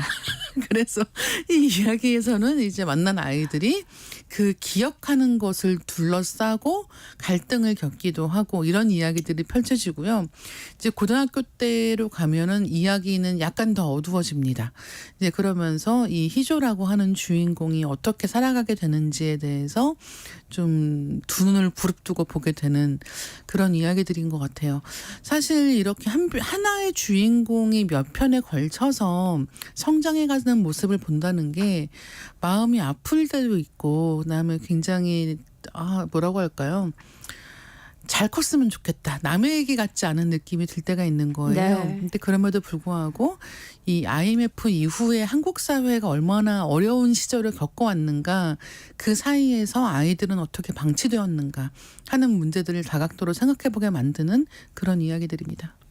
네, 소설집 제목엔 사랑과 결함과 같은 제목의 소설도 네네. 있던데요. 사랑에는 뭐 결함이 있기 마련이지 싶으면서도 어떤 결함에 대한 이야기일까 궁금하기도 해요. 이 작품의 주인공은 일단 나라고 하는 이제 이 1인칭의 주인공이 있고요. 굉장히 중요한 이 사랑의 주인공은 고모입니다. 고모요. 예, 순정이라고 하는 이름을 가진 고모인 거예요. 이 고모는 남동생을 어렸을 때부터 부모님이 안 계셔가지고 남동생을 책임지고 키운 거예요. 자기가 어렸을 때부터 여러 가지 일을 해가면서 남동생을 학교 공부 다 시키고 장가도 보냅니다. 근데 그러고 보니까 자기 나이가 40인 거예요. 그래서 그때 가서 부랴부랴 결혼을 해야겠다라고 생각을 하고는 여러 가지 생각하지 않고 그냥 결혼한다라고 생각하고 이제 마음에 맞지도 않는 사람하고 살게 됐는데 한 1년 정도 살았나 하고는 이 고모가 이혼을 합니다. 그럼 갈 곳이 없으니까 다시 이 주인공네 집으로 돌아온 거예요. 이 고모가 집에 돌아온 이후에 어떻게 살게 되었나 하는 이야기입니다. 고모가 겪은 1년 동안의 생활이 아마 순탄하지는 않았겠죠. 그러니까 집에 와서도 잘 적응하지 못하고 있는 데다가 게다가 이제 시누이 올케 사이가 있는 거죠. 예, 이 두 사람이 서로 잘 지내지 못하는 거예요. 그리고 특히 이 순정이라고 하는 고모가 이 주인공한테는 굉장히 잘해줍니다. 하지만 자기 올케한테는 그렇게 좋은 사람이 아닌 거예요. 근데 그런 사이에서 처음에는 고모를 굉장히 믿고 따르는 조카다가 이 조카도 점점 머리가 굵어지면서 알게 될 걸 알게 되잖아요. 자기 엄마가 어떻게 고생하는지도 네. 알게 되고 그다음에 이 순정 고모가 집에 있으면서 또 집안 분위기를 또 어둡게 만드는 것도 있단 말이에요. 그런 것 때문에 여러 가지 생각을 하게 됩니다. 근데 이제 그러던 순정 고모가 돌아가시는 거예요. 그 과정에 대한 이야기를 담고 있는데 아마 집집마다 이렇게 가족에 대한 남한테 잘 이야기하기 어려운 숨겨진 이야기들이 있을 것 같습니다. 네. 그리고 그 가족끼리의 갈등에 대한 것들도 있을 거예요. 근데 그런 갈등을 어떻게 바라보는가 하는 이야기를 담고 있다고 생각하시면 될 것 같고요. 이 사랑과 결함이라는 제목이 소설을 다 읽고 나면 우리는 결함이 있는 사람과 어떻게 사랑을 하게 되는가라고 하는 제목으로 바뀌는 거예요. 이 소설집에 있는 그 작품에서 되게 인상적인 대목이 있는데요. 그 순정 고모한테 로봇 청소기를 사줍니다. 근데 로봇 청소기가 사실 방 한 칸만 쓰는 사람한테는 그렇게 필요하지 않단 말이에요. 근데 그걸 사준 이유가 뭐냐면 엄마한테 식기세척기 사줬더니 그걸 가지고 계속 뭐라고 하는 거예요. 그러니까 이제 가전제품 하나를 이제 고모한테도 사다 드려야겠다라고 생각을 하고는 그 로봇 청소기를 사드립니다. 네. 근데 고모가 돌아가신 다음에 보니까 이 로봇 청소기가 고장이 난 거예요. 고장이 나서 어떤 고장이냐면 계속 벽을 들이받습니다. 그러니까 마치 자해하는 것처럼 벽을 들이받는 오류가 난 거예요. 근데 사실은 그 벽을 계속해서 들이받고 있는 로봇 청소기의 모습이 약간은 고모의 모습을 닮아 있는 거죠. 그래서 이런 식으로 이야기가 잔잔하게 흘러갑니다. 작가는 어떤 마음으로 이 소설을 썼을까요? 네, 이 작가의 말에 잠깐 언급을 하고 있는데요. 예소연 작가는 사랑하는 사람을 제일 미워하고 미워하는 사람을 제일 사랑하는 마음으로 이제 이번 소설집의 표제작을 썼다라고 말한 적이 있습니다. 네, 그래서 이 책을 읽고 나면은 사랑하는 사람과의 관계에 대해서 좀 여러 가지 생각을 하게 만드는 이제 그런 작품들이 아닌가 생각하고 있습니다. 네. 다음엔 또 비소설 한 권을 가져오셨어요. 제목이 내가 네 번째로 사랑한 계절이고 부제는 한정원의 8월인데요. 계절이 중요한 이야기인가 봐요. 네, 계절의 중요한 이야기고요. 이 책은 시리즈입니다. 시의 적절이라고 하는 시리즈인데요. 시인들이 매일매일 읽을 거리를 선사한다 같은 뜻이에요. 네. 그래서 지금 올해 2024년 1월부터 지금까지 매달 한 권씩 책이 나옵니다. 1월에는 1월 책, 2월에는 2월 책 이런 식으로 시인 한 명이 한 달씩 맡아서 책을 내고 있는 거예요.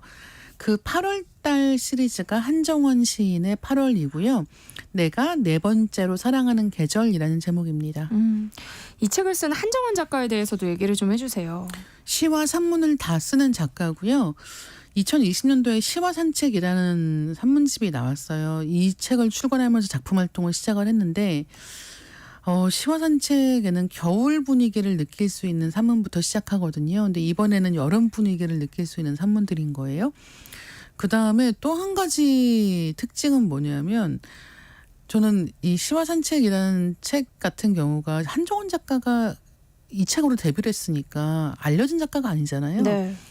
근데 읽은 사람들 입소문을 타고 정말 꾸준하게 스테디하게 잘 읽히고 있는 책입니다. 저도 이 책 굉장히 좋아하는데 어떤 얘기하냐면 친구들 이 책 읽은 친구들하고 어떤 얘기를 했냐면 한국어를 이렇게 쓰고 싶다.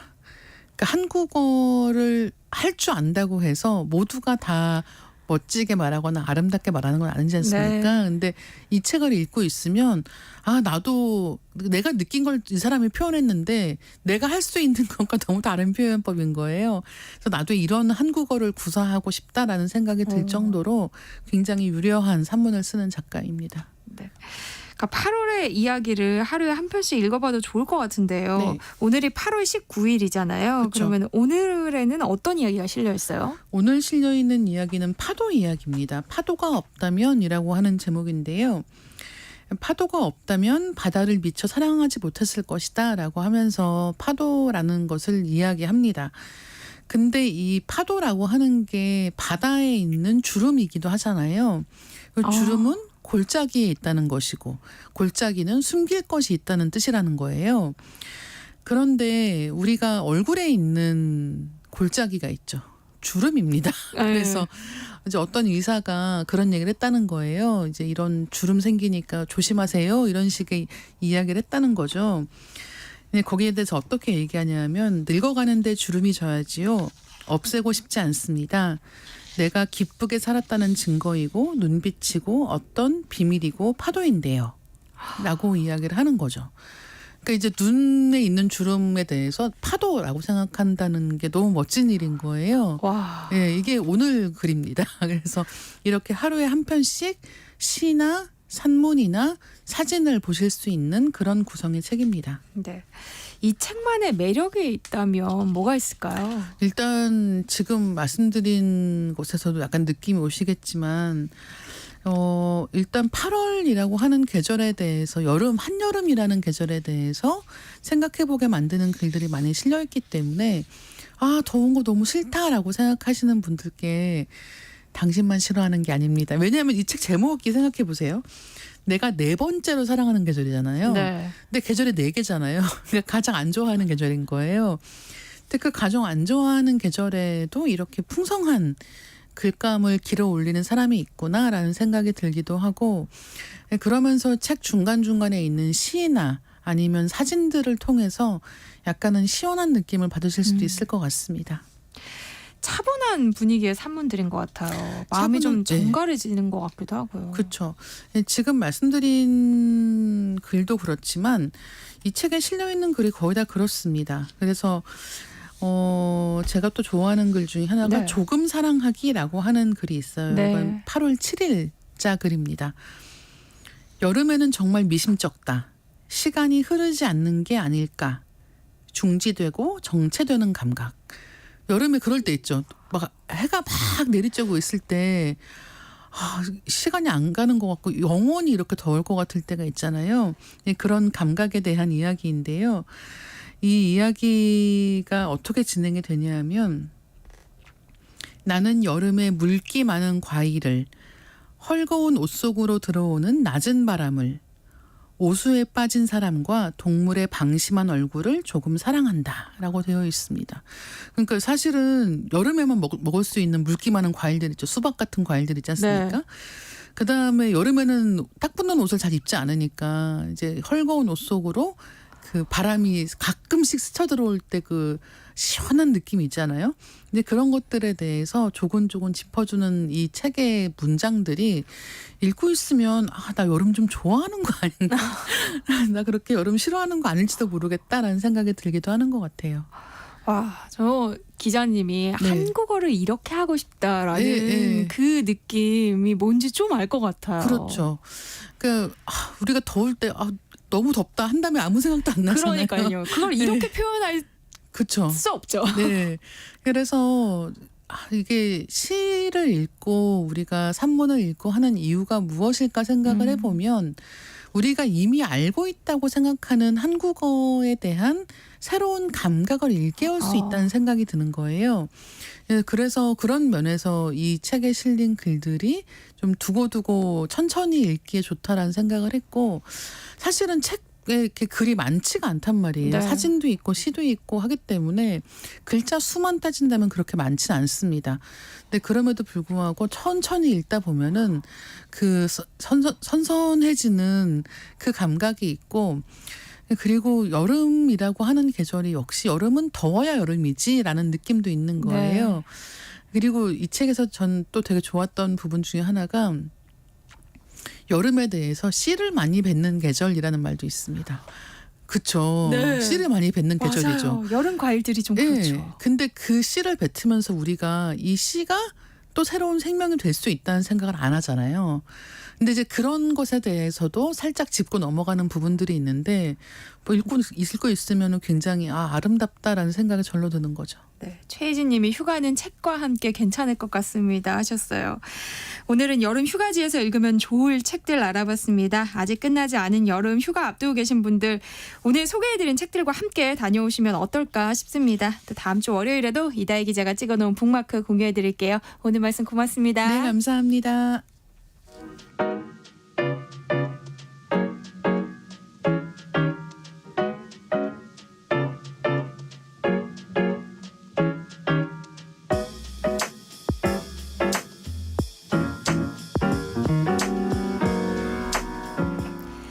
나른한 오후 커피 한 잔에 담긴 향긋한 역사를 풀어드립니다. 커피로 맛보는 역사, 커피 인문학자인 이길상 교수님과 함께합니다. 어서 오세요. 네, 안녕하세요.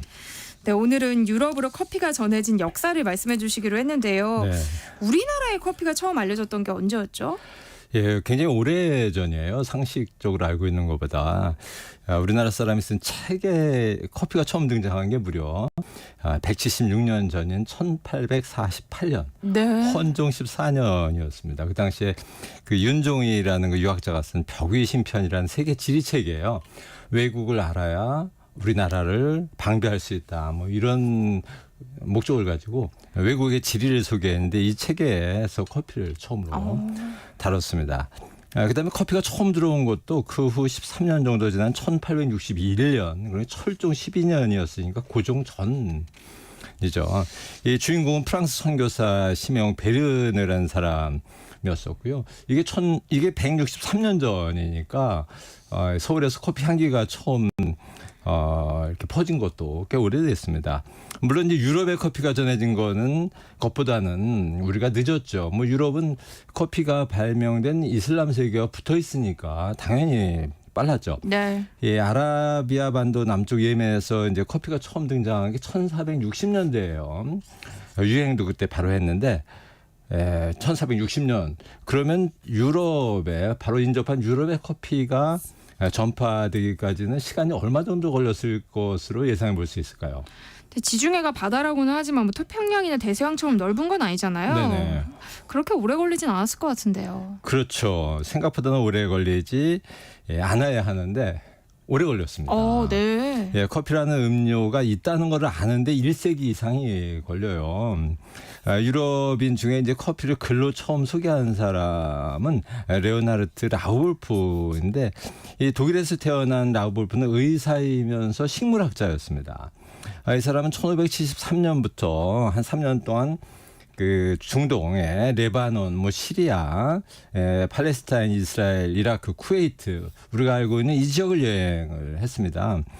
당시는 중동 대부분을 지배하고 있던 오스만 제국하고 유럽 기독교 국가들 사이에 전쟁이 계속 반복되던 시절인데요. 특히 레판토 해전이라고 교과서에 나오는 이 큰 기독교 연합 함대와 오스만 사이의 전쟁이 1571년에 있었으니까 이 사람이 전쟁이 끝난 2년 후 아직도 전쟁의 여파가 있을 때 유럽 기독교인이 이슬람 지역을 여행한 거죠. 거의 목숨을 건 일이었거든요. 네.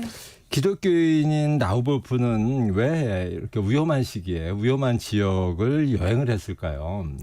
직업이 의사니까요. 뭐 동방의 의료 기술을 배우려고 했던 거 아닐까요? 네, 그렇죠. 맞습니다. 의료 기술을 배우러 갔는데요. 당시는 물론 수술과 같은 전문적인 그 외과 의술 같은 거는 발달하기 이전이었고요. 최고의 의술은 치료 효과가 있는 약용 식물을 찾는 것이었습니다. 그러니까 라우볼프는 이슬람 지역에서 치료제로 사용하는 새로운 식물, 유럽에는 알려져 있지 않은 새로운 식물에 관한 정보를 얻으려는 목적으로 이제 목숨을 건 여행을 한 겁니다. 3년 가까이 여행을 하면서 발견한 다양한 식물이나 약재에 관한 정보를 모아서 1582년에 동방 국가들로의 여행이라는 제목의 책을 출판을 하죠. 이 책에서 유럽인으로는 처음으로 커피라는 낯선 음료를 소개했습니다. 낯선 음료 커피를 뭐라고 소개했을지 궁금하네요. 네, 몇 가지 흥미로운 내용을 기술을 했는데요. 첫째, 이슬람 지역 사람들은 차우베라고 부르는 음료를 마신다. 이제 커피를 이렇게 발음을 했다고 그러고요. 둘째, 차우베는 분누라는 식물을 이용해서 만든다. 분누는 지금도 아랍어로 이 커피나무를 뜻한 분과 거의 발음이 비슷하죠. 셋째, 차우베라는 음료는 잉크처럼 검다. 넷째, 차우베는 질병 치료에 효과가 있다. 다섯째, 특히 위장에 좋다. 뭐 이런 식으로 소개를 했습니다. 이 내용을 보면 라우볼프가 소개한 음료가 커피인 것은 거의 분명합니다. 근데 라우볼프 외에도 커피를 소개한 사람이 또 있었겠죠. 물론이죠. 이 라우볼프 이후에 커피를 소개한 글이 굉장히 많이 등장을 합니다. 베네치아, 지금 이탈리아 북부죠. 이곳 출신의 프로스퍼 알피누스도 1580년부터 3년간 당시 오스만 지배하에 있던 이집트 주재 베네치아 영사의 주치의가 돼서 카이로에 머물렀는데요. 이 알피누스도 의사 겸 식물학자였습니다. 이 알피누스는 귀국 후에 1592년 우리나라에서 임진왜란이 일어나던 해에 이집트의 식물에 관하여라는 책을 펴냈습니다. 이 알피누스 이 책에서 카오바라는 이름의 검은 음료를 소개하면서 소화 기능 개선에 효과가 있는 음료라고 설명을 했습니다. 그리고 또 다른 베네치아 출신 의사이며 식물학자였던 오노리오 벨리도 이집트 여행을 했는데요. 이 여행 중에 프랑스에 사는 친구에게 보낸 편지에서 이집트 사람들이 마시는 카브라는 검고 소화에 좋은 음료를 소개를 했습니다. 물론 이것도 커피였었죠. 그러니까 모두 의사였고 식물학자라는 공통점이 있었네요. 네네네네. 근데 다른 직업을 가진 사람들이 남긴 기록은 없어요? 일반 여행가들도 기록을 남겼는데요. 대표적인 게 이제 로마 출신 피에트로 델라 발레라는 사람은 이 의사들보다는 조금 늦은 1614년 6월부터 오스만 제국의 수도인 콘스탄티노플에서 1년 이상 거주를 하면서 북아프리카의 알렉산드리아와 카이로, 중동의 예루살렘, 다마스쿠스, 알레포, 바그다드, 페르시아 등 당시 커피가 크게 유행하던 지역을 두루 다 여행을 했습니다. 델라 발레도 튀르키예 사람들이 마시는 카흐베라는 음료를 소개했는데요. 카흐베는 지금도 커피라는 단어죠. 이 메카 근처에서 재배되는 나무의 열매로 만든다는 것, 소화불량에 효과가 있는데 수면을 방해한다는 사실을 적었습니다. 물론 이것도 커피죠. 이 커피가 지닌 수면 방해 효과를 정확하게 소개한 겁니다. 지금 소개한 기록들을 통해서 이제 커피의 유럽 전파와 관련해서 몇 가지 역사적 사실을 알 수가 있는데요. 첫째는 이들이 그래서 커피를 소개하는 것이 1580년대에서 1610년대 사이인데요. 모두 커피를 신기한 음료, 낯선 음료로 소개를 했다는 거죠. 그러니까 커피가 1610년대 이때까지는 아직 유럽에 널리 알려진 음료는 아니었다는 것을 말합니다.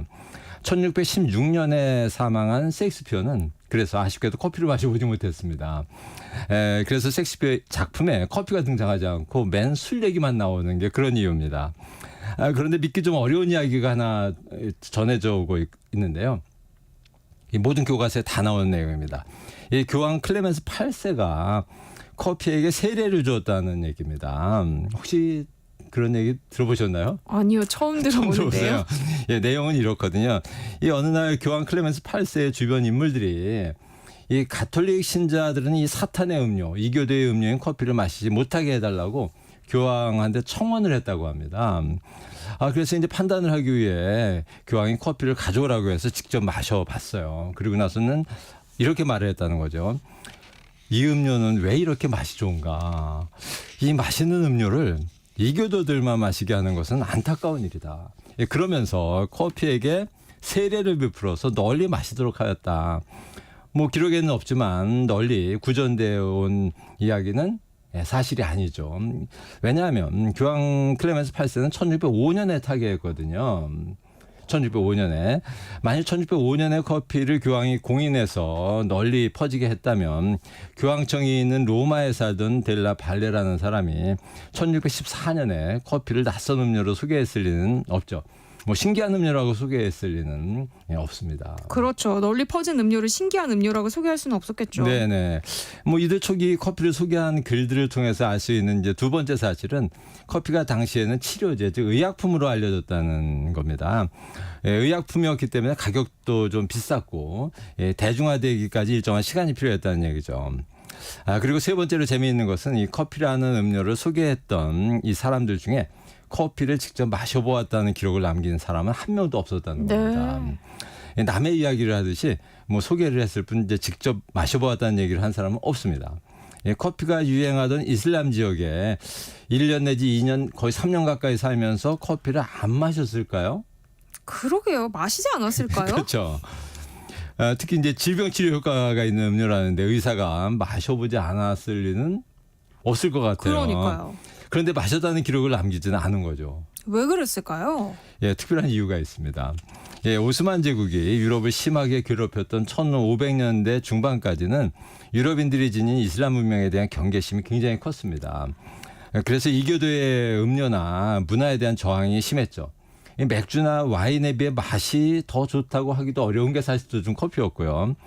그러다가 오스만 제국의 세력이 좀 약화된 1500년대 후반과 1600년대 초반에는 이 마녀 사냥의 공포가 작용을 했습니다.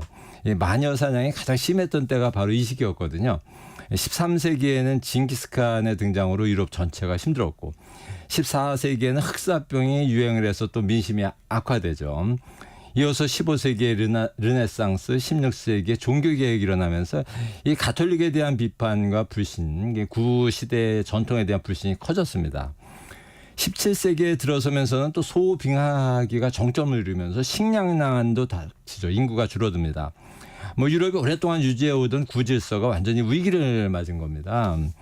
기득권층에게는 이런 위기를 극복할 어떤 희생양 위기의 그 원인 제공자를 지목할 필요가 있었던 겁니다. 이때 만들어진 잔악행위가 바로 이 마녀 사냥이었던 거죠. 유럽 전역에서 행해졌지만 이제 가장 심했던 지역은 바로 이탈리아 북부와 독일 남부였습니다. 이 베네치아를 비롯해서 동방무역이 성행했고 뭐 커피가 일찍 들어갔을 것으로 예상되는 지역입니다. 이 마녀 사냥의 희생자로는 어떤 사람이 많았는지 혹시 교과서에서 배운 적이 있으신가요? 여성들이 많지 않았어요? 예, 마녀니까요. 네, 그리고 출산 도우미 어떤 산파들의 희생 이야기도 교과서에 많이 나오는데요. 이 마녀로 지목되어 희생된 대상이 여성들만 있었던 건 아닙니다. 흥미롭게도 전체 희생자 중에 20% 정도는 남성들이었습니다. 네. 예, 남자 마녀 좀 이상하긴 하죠. 예, 산파들의 희생은 정말 많았습니다. 이제 귀족이 아이 낳는 것을 돕다가 아이가 잘못되면 산파는 마녀로 지목돼서 이제 희생되기가 다반사였거든요. 예, 그런데 마녀 사냥의 희생자 중 다수가 의사나 식물학자였습니다. 네. 이제 치료를 하다가 환자를 죽이는 의사. 어떤 병에 효과가 있다고 약초를 권했는데 차도가 없을 때 그 약초를 권한 식물 전문가.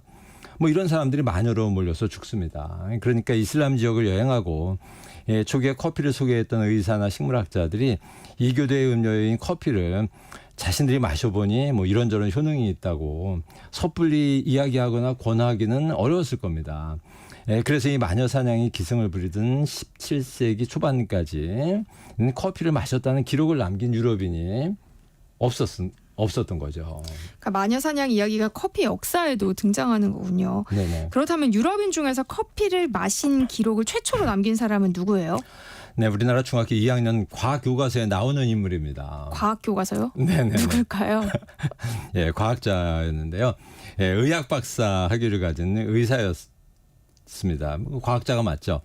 예, 런던 의과대학의 교수로 있던 윌리엄 합이라는 사람인데 혹시 윌리엄 합이라는 이름은 들어보셨나요? 잘 모르겠어요. 기억이 안 나요. 예, 중학교 2학년 오래전이죠. 너무 오래전이죠. 네, 좌심방, 좌심실, 우심방, 우심실 뭐 이런 거는 들어보셨죠? 그럼요. 예, 우리 몸에서 피가 심장을 중심으로 순환한다는 혈액순환론. 이거를 처음 발표한 의사가 바로 윌리엄 합입니다. 네. 예, 의학의 발전에 획기적인 전기를 마련한 인물인데요. 예, 하비가 혈액순환론을 발표한 것이 1628년이었고요. 예, 바로 그 1년 전인 1627년에 그 사람이 런던에서 커피를 마셨다는 기록이 전해집니다. 이 동방무역에 종사하고 있던 형제들로부터 이 구한 커피 원두를 약품 용기에 담아서 연구실에 약품처럼 비치해 놓고 마치 실험하듯이 커피를 끓여서 마셨다고 합니다. 그런데 왜 오스만 제국에서 가장 먼 유럽 국가인 잉글랜드에서 커피를 마신 기록을 최초로 남겼을까요? 그러게요. 잉글랜드면 섬나라잖아요. 새로운 문물이 전해지기가 쉽지 않았을 것 같은데요. 그렇죠. 예, 실제로 아마 커피를 마신 유럽인은 아마도 오스만 제국과 붙어있는 발칸반도의 뭐 그리스나 불가리아 뭐 아니면 동방무역의 중심지였던 뭐 이탈리아 반도 북쪽의 베네치아 뭐 이쪽 사람 누군가였을 것으로 저도 짐작을 합니다. 이 북아프리카와 교류를 하던 뭐 프랑스 남부의 항구 도시 마르세유 사람들일 수도 있고요. 예, 그런데 기록을 남긴 것은 잉글랜드 사람 윌리엄 합이었습니다. 이 몇 가지 배경이 있는데요. 예, 첫째는 당시 잉글랜드에서 지나친 음주 문화에 대한 거부감이 일기 시작했다는 사실입니다. 이 16세기 후반에 잉글랜드에서 가톨릭의 이제 권위에 도전하며 등장한 청교도들이 이 맥주나 와인 등 술 문화를 거부하는 운동을 벌였습니다. 네. 예, 뭐 감성적이고 낭비적인 음료 술보다는 좀 이성적이고 건전한 음료인 커피가 환영받을 수 있는 그런 분위기가 만들어졌던 거죠. 예, 또 한 가지는 가톨릭의 권위가 약화되면서 잉글랜드 지역에서는 다른 유럽보다는 마녀 사냥도 급격하게 줄어들었습니다. 그래서 이교도 음료 커피에 대한 거부감이 다른 지역에 비해 좀 적었던 거죠. 뭐 이런 시대에 태어난 이제 윌리엄 하비가 베네치아에 있던 파도바 대학에 유학을 했었다는 것도 꽤 중요합니다. 예, 동방무역이 활발했던 베네치아에서 의학 공부를 하면서 이슬람 세계에서 치료제로 쓰인다는 커피를 마셔보았을 가능성은 물론 크죠. 네. 게다가 합의의 형제들이 동방무역에 종사하고 있었기 때문에 커피를 구하기도 좀 수월했고요. 이 합의는 1602년에 파도바 대학에서 의학 박사 학위를 받고 귀국을 해서 제임스 1세에 이어서 등극한 찰스 1세 등 영국 왕들의 주치의가 되었고 뭐 이런 정치적 배경 때문에 몇 번 열렸던 마녀 재판의 재판관이 되기도 했습니다. 뭐 권력을 가졌고 또 꼭 과학적 지식으로 무장한 하비가 커피를 마시면서 뭐 런던을 중심으로 잉글랜드에서는 커피에 대한 거부감이 없이 커피가 유행을 빨리 시작했던 겁니다. 뭐 와인과 경쟁을 해야 했던 프랑스, 국가의 음료죠 거의. 그리고 맥주와 경쟁해야 됐던 독일이나 오스트리아 뭐 이런 지역보다 잉글랜드가 커피를 받아들이기 뭐 쉬운 환경이었던 거죠. 15세기에 예멘에서 커피가 이제 잠을 깨우는 음료로 등장을 했다면 17세기 잉글랜드에서 커피는 이성을 깨우는 음료로 이렇게 등장을 한 겁니다. 하비는 1657년에 사망을 했는데요. 재산은 대부분 가족들에게 남겼는데 가지고 있던 56파운드의 커피 원두는 의과대학의 동료 의사들에게 남기면서 자신이 죽은 날을 기념하기 위해서 그날 모여서 커피를 마셔라라는 유언을 남겼다고 합니다. 56파운드 원두는요 25kg 정도 되니까 그 당시 커피 만드는 방식을 적용해 보면 5,000잔 정도 커피를 만들 수 있는 엄청난 양이었습니다. 뭐 대단한 거죠. 그러게요. 잉글랜드 이외의 지역에도 17세기에 커피가 전해졌을 텐데요. 어떤 경로로 전해졌을까요? 네, 유럽에 커피를 전한 것은 오스만 제국인데요. 오스만이 유럽에 커피를 전한 경로는 크게 세 가지입니다. 첫째는 전쟁이죠. 유명한 그 술레이만 1세가 통치하던 1520년부터 1566년 사이에 이 발칸 반도와 헝가리를 점령했는데 이때 이제 커피를 가져가서 마셨거나 전했을 수 있습니다. 그리고 1565년 그 몰타섬 공격, 이어서 있었던 키프로스 침략 등을 통해서도 커피가 이 지역에 전해졌다는 이야기가 실제로 있습니다. 뭐 기록은 없지만 가능성이 있는 얘기죠. 두 번째 통로는 무역입니다. 1600년에 이제 영국 동인도 회사, 이어서 네덜란드, 프랑스 동인도 회사가 세워졌는데요. 이 중 영국의 동인도 회사 선박이 예멘의 모카항에 처음 들어가는 게 1609년이었고, 이 영국 동인도 회사 선박이 커피를 구입해서 인도와 페르시아에 팔기 시작한 게 1618년이었습니다. 네. 기록에 나와 있는데요. 그리고 모카항에서 구입한 커피를 프랑스 남부 마르세유나 베네치아 등 유럽의 항구로 가져가서 팔기 시작한 것은 1650년대. 그러니까 마녀사냥 광풍이 좀 줄어든 때입니다. 뭐 이렇게 무역을 통해 커피가 유럽에 들어간 거죠. 커피가 유럽에 전해진 마지막 세 번째 통로는 외교를 통해서였습니다. 꽤 유명하고 재미있는 얘기가 전해져 오고 있는데요. 이 오스만 제국의 술탄 메흐메드 4세가 프랑스의 특사로 이 술레이만 아가라는 사람을 파견을 했습니다. 이 아가는 1669년 7월에 이제 파리에 도착했는데 당시 프랑스 왕은 짐이 곧 국가다라는 말로 유명한 루이 14세였습니다.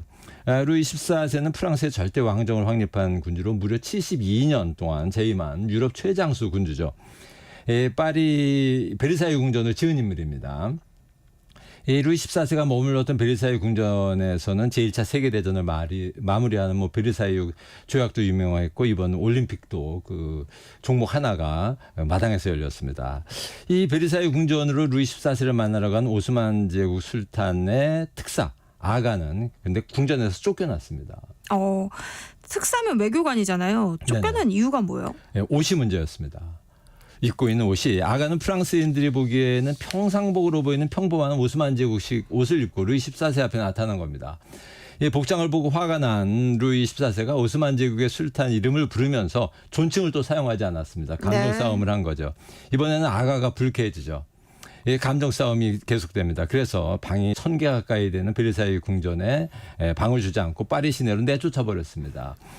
아가는 뒤도 돌아보지 않고 파리로 가버렸는데 여기에서 예기치 않았던 일이 벌어집니다. 어떤 일이요? 뭐 전쟁이 벌어지나요? 전혀 아닙니다.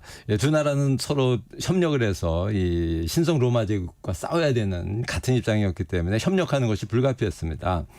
그래서 전쟁은 할 수 없었고요. 이 아가가 파리에 머무르면서 파리의 오스만의 문화가 급속하게 퍼지게 된 겁니다. 1년 가까운 시간 동안에. 파리의 귀족들이 이 아가의 집에 출입을 하면서 오스만 튀르키예식 옷, 뭐 실내 장식 그리고 커피가 유행을 했는데요. 특히 프랑스 파리의 여성들에게 커피와 튀르키예식 문화가 급속도로 퍼지기 시작을 합니다. 네. 아, 재밌네요. 그런데 벌써 맞춰야 될 시간이에요. 네. 커피 인문학자 이기상 교수님과 함께했습니다. 고맙습니다. 네, 감사합니다. 네, 세상의 모든 정보 여기서 마무리하겠습니다. 행복한 오후 이어가시고요. 저는 내일 다시 찾아뵐게요. 지금까지 아나운서 전주리였습니다. 고맙습니다.